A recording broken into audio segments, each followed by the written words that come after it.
in the seat of the scornful. तो धन्य है वो मनुष्य जो दुष्टों की युक्ति पर नहीं चलता, पापियों के मार्ग पे नहीं खड़ा होता और ठट्टा करने वालों की मंडली में नहीं बैठता. Now hear this. सुनिए, The blessed man here यहाँ is defined by what he doesn't do. यहाँ जो धन्य मनुष्य है वो इस बात से परिभाषित है कि वो क्या नहीं करता. कई लोगों को जीवन में ये नहीं पता क्या नहीं करना. उनको ये तो पता है क्या करना है, मगर ये नहीं पता कि क्या नहीं करना. पहले ये डिसाइड करो क्या नहीं करना, तो जो करना है वो इजी हो जाएगा करना. Some people don't know in life what not to do. They know what to do, but they do not know what not to do. First decide what not to do and doing will become easier. जैसे कई विश्वासी कहते हैं उपवास करूंगा इस शनिवार को. So some believers they say I will fast this Saturday. उनको पता है क्या करना है, They know what to do. सो उपवास तो करते हैं, So they fast. मगर ये नहीं पता क्या नहीं करना. But they don't know what not to do. तो इंस्टाग्राम भी चल रहा है, So they're on Instagram as तो well. व्हाट्सएप भी चल रहा They're है, on WhatsApp as well. तो फोन भी आ रहे हैं, They're on phone तो calls. बाहर घूमने भी जा रहे They're हैं. going out to तो places. जितना जरूरी ये जानना है कि क्या करना है, उतना ही जरूरी ये जानना है क्या नहीं करना. So as important it is to know what to do, it is equally important to also know what not to do. ये जो धन्य पुरुष है, This ये blessed धन्य man, इसलिए है क्योंकि ये कुछ नहीं करता. this blessed man is blessed because he does not do certain things. अगर आप भी वो ये चीजें नहीं करोगे जो यहां लिखा है, तो आप भी धन्य हो जाओगे. If you also will not do those things that are written here, you will also be blessed. Amen. Amen. See, the word here blessed is not Ephesians 1:3 blessed, nor is Genesis 1:26-28 blessed. ये वो वाला blessed नहीं है जब परमेश्वर आपको bless करता है. ये वो word नहीं है. That word is barak. This word blessed is not the same word as in Genesis or Ephesians 1:3 when God blesses you. That word is barak. Do you want to know what is the meaning of this word blessed? जानना चाहते हैं इसका अर्थ क्या है? Happy. खुश. Can you put the Hebrew word? Okay, the word is asher. What? Asher है. Okay, it means happiness. यानी happiness कुछ करने से पहले कुछ ना करने से आती है. So happiness comes by not doing certain things before you do anything else. कितने लोग मेरी बात समझ रहे हैं? कितने लोगों का जिंदगी खराब है क्योंकि जिनके साथ संगति है वो खराब है. So many people's lives are messed up because the people they fellowship with, that fellowship is messed up. Okay? Now, can you put this in the Amplified Bible? I want to show you something. इसको amplified में देखते हैं, मैं कुछ दिखाना चाहता हूँ. Blessed, that means happy. खुश. Say happy. बोलो खुश. Happy नाम रखने से केवल happy नहीं होते हम. हाँ, नाम ना भी है happy तो भी happy रह सकते हैं. Even if your name is not happy, you can still be happy. Amen. Happy, fortunate, prosperous and enviable. वो खुश लोग जिनका अच्छा भविष्य है, समृद्ध हैं, और ऐसे लोग हैं जो जलन रखने लायक हैं. मतलब सोचो, लोग बड़ा जलते हैं लोग हमसे. अरे कुछ है जलने के लिए तभी तो जलते हैं. Some says people are envy of us. There is something to be envied of. That's why people envy you. Bless का जो एक मीनिंग है, परमेश्वर आपके जीवन में ऐसा काम करेगा कि ईर्ष्या करने वाले हो जाएंगे बहुत सारे. The word blessed has a meaning that God will do certain things in your life that people will start to envy you. The Bible says Isaac sowed and reaped 100-fold, and he became greatly prosperous, and the Philistines envied him. Bible कहती है इसहाक ने जोता बोया और 100 गुना फसल पाया, इतना समृद्ध हो गया कि फिलिस्ती उससे जलने लग गए. तो जब परमेश्वर आपको 100 गुना बढ़ाएगा तो बहुत फिलिस्ती जलेंगे. So when God will increase you 100-fold, many Philistines will be jealous of you. Okay, उसका आप कुछ नहीं कर सकते. You can do nothing about it. अभी एक बहन ने बोला ना वहां से, That sister said. कुड़ने वाले, उड़ने वाले. Amen. So एक ब्लेस्ड है जब परमेश्वर ब्लेस करता है. A blessing is when God blesses. That is बराक. वो बराक शब्द है.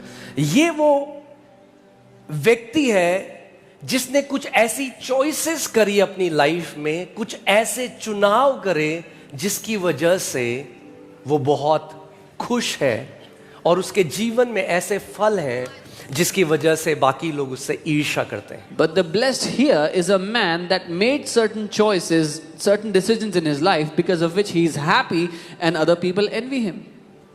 See, कई मसीहों की दिक्कत पता क्या, उनको लगता है हम बस बोलेंगे hallelujah hallelujah hallelujah hallelujah hallelujah और चॉइस करेंगे बिल्कुल खराब और उसके बाद बोलेंगे स्पिरिचुअल वॉरफेयर. अरे हर समय शैतान नहीं है, कई बारी आपके गलत चुनाव हैं. Some believers, they think we'll do hallelujah, hallelujah all the time and then make wrong choices, and when the result is wrong, they will blame the devil. No, it's not spiritual warfare, it's your wrong decisions. कई बारी आत्मिक मल्लयुद्ध नहीं, बुद्धि की कमी है. Many times it's not spiritual warfare, it's lack of wisdom. Thank you for this thundering silence. घंघोर सन्नाटे के लिए धन्यवाद. Hear this. If you make godly choices, you restrict the devil. अगर आप ईश्वरीय चुनाव करेंगे तो आप शैतान को सीमित कर देंगे आपकी जिंदगी में. The day you chose Lord Jesus Christ as your Lord and Savior, devil has no more access in your spirit. जिस दिन आपने प्रभु यीशु मसीह को अपना उद्धारकर्ता करके चुन लिया, अब शैतान आपकी आत्मा को छू नहीं सकता है. So every choice that you make either is giving access to God or is giving access to devil in your life. So हर एक चुनाव अपनी जिंदगी में जब आप करते हो तो या तो उसके कारण परमेश्वर आपकी जिंदगी में एक्सेस पाता है या शैतान आपकी जिंदगी में एक्सेस पाता है. कई लोग ये बात नहीं समझे. Some people do not understand this. इसीलिए बहुत जरूरी है और परमेश्वर ने भी आपसे आपका चुनाव करने की जो क्षमता है वो आपसे नहीं ली है. And that's why it's so important that even God has not taken away your free will, your decision making away from you. सुना है आपने God is in control? Have you heard परमेश्वर नियंत्रण में है? Really? सच में? When was the last time he controlled you? पिछली बार कब था कि परमेश्वर ने आपको नियंत्रण में कर लिया? When was the last time God controlled you? कब था पिछली बार परमेश्वर ने जब आपको नियंत्रित कर लिया? And if God doesn't control you, what makes you think he controls everybody else? और अगर परमेश्वर आपको नियंत्रित नहीं करता, आपको ऐसा क्यों लगता है कि वो सबको नियंत्रित करता है? God doesn't control you. He gives you his word and there is wisdom in his word to make the right choices. I have kept before you life and death. This is the teacher giving you two questions but telling you the answer. But choose life so that you and your descendants may live. परमेश्वर आपको नियंत्रित नहीं करता, वो आपको अपना वचन देता है और आपके सामने कहता है मैंने तेरे सामने जीवन और मृत्यु को रखा है. ये टीचर है जो आपसे कह रहा है और आपको उत्तर बता रहा है कि जीवन को चुन ले. सोचो, परीक्षा चल रही है, आपके सामने पेपर है, टीचर आपके बगल में है और जो सारे ऑप्शन है उसमें टीचर आपको बता रहा है सही जवाब क्या है, मगर फिर भी अगर आप गलत चुनो तो फिर मैं क्या बोलूं. Imagine you are sitting in the examination hall and you have the question paper in front of you and all the choices are there in the exam paper and the teacher is next to you telling you all the right answers and still you choose the wrong answer. What can I say? देख, मैंने तेरे सामने जीवन और मृत्यु को रखा है, मगर मेरे बेटे मेरी बेटी जीवन को चुन. Behold, I have kept life and death before you, but my son and my daughter choose life. He won't choose it for us. वो आपके लिए नहीं चुनेगा. He didn't say, let me make a choice for you. He won't. ये नहीं कहा कि मैं चुनूंगा तुम्हारे लिए, वो नहीं चुनेगा. Never will God make a choice for you until you choose. He will tell you what to choose, but still you have to choose. परमेश्वर आपकी जगह कभी चुनाव नहीं करेगा, वो आपको बताएगा कि आपको क्या चुनना है, लेकिन वो कभी नहीं चुनेगा आपके. कितने लोगों की खराब है आज जिंदगी मसीहों की. क्यों? क्योंकि संडे को चर्च तो आते हैं, हाँ, और मंडे से सैटरडे तक जिन बंदों के साथ हैं, बस उनमें और शैतान में ये अंतर है कि उनके सींग नहीं दिखाई देते. So many believers are living a messed up life because on Sunday they come to church, they look like angels, but from Monday to Saturday, the people they fellowship with are no less than devils.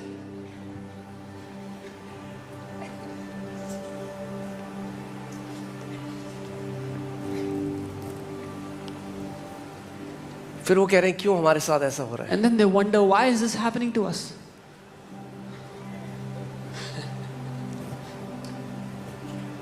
Hear this. सुनिए,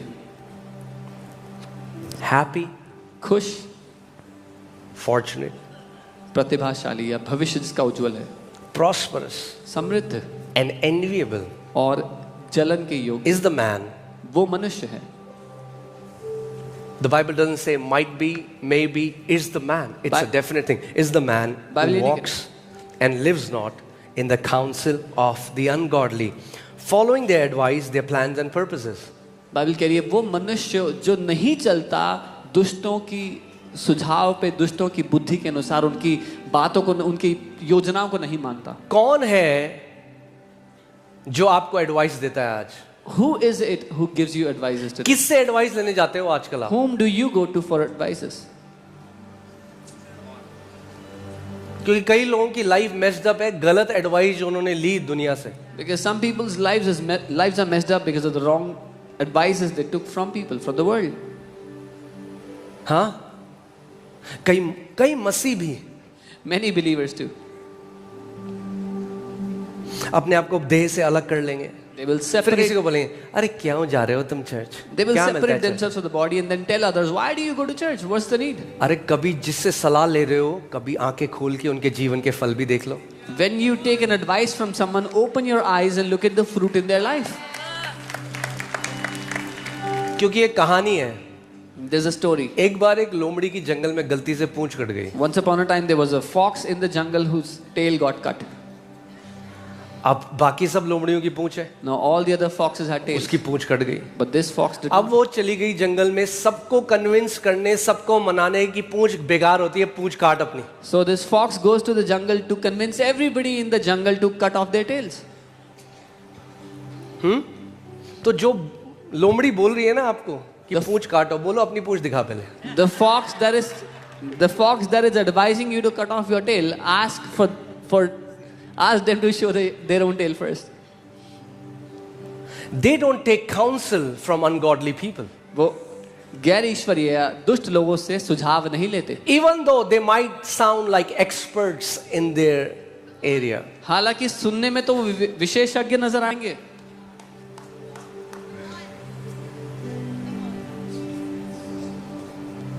The Bible talks about two kind of wisdom. A wisdom that is from above, that is pure, that is gentle, that's teachable, that brings peace. There's a wisdom of this world that is very cunning, sharp, sounds very nice to our ears, but in the end is destruction.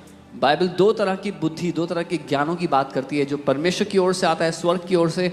दूसरा जो शैतानी है, जो दुनिया की ओर से आता है, जो सुनने में चतुर लगता है. Joel, can you just shut it? कई लोग सो जाएंगे वरना. बंद कर दो. ठीक है अब? Hallelujah.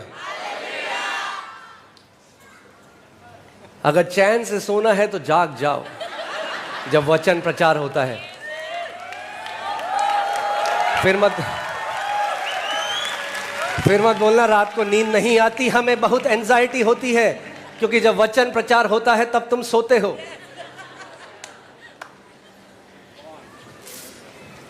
Yeah, if you sleep during the word, you'll कोई be कह anxious रहा at night. है मैं नहीं तो. Okay, hallelujah. Okay, so a blessed person एक धन्य, एक is Ashish defined by what they don't do. इस बात से परिभाषित होता है कि वो क्या नहीं करता है. वो अनगॉडली लोगों से काउंसलिंग नहीं कराता. He does not take counsel from ungodly people. हाँ, आज कई मसीह लोग जिनके पास परमेश्वर का वचन है, जो उसकी आत्मा से भरे हुए हैं, वो जाते हैं काउंसलर के पास. मेरे को एक बंदा, चर्च का एक बंदा, उसने मेरे को बताया, मेरे पास आके बोलता है कि मेरे को डिप्रेशन था. वो गया एक काउंसलर के पास. I am telling you this, ये सही स्टोरी है, परमेश्वर के सामने आपको बता रहा हूं. काउंसलर उसको क्या कह रहा है, तू जा अपने रिलेशन बनाओ लड़कियों के साथ. क्या यही तो करेगा वो क्या करेगा? वो जब उसकी बुद्धि का स्रोत ही वही है. नाम के आगे बहुत सारी डिग्री लगाने से जरूरी नहीं है वो ज्ञान परमेश्वर की तरफ से आ रहा है. Come on. So a guy from church went to a counselor And this counselor recommends this guy to go and make relationship with many girls. And just because they have many titles before their name, that does not mean that counsel comes from God.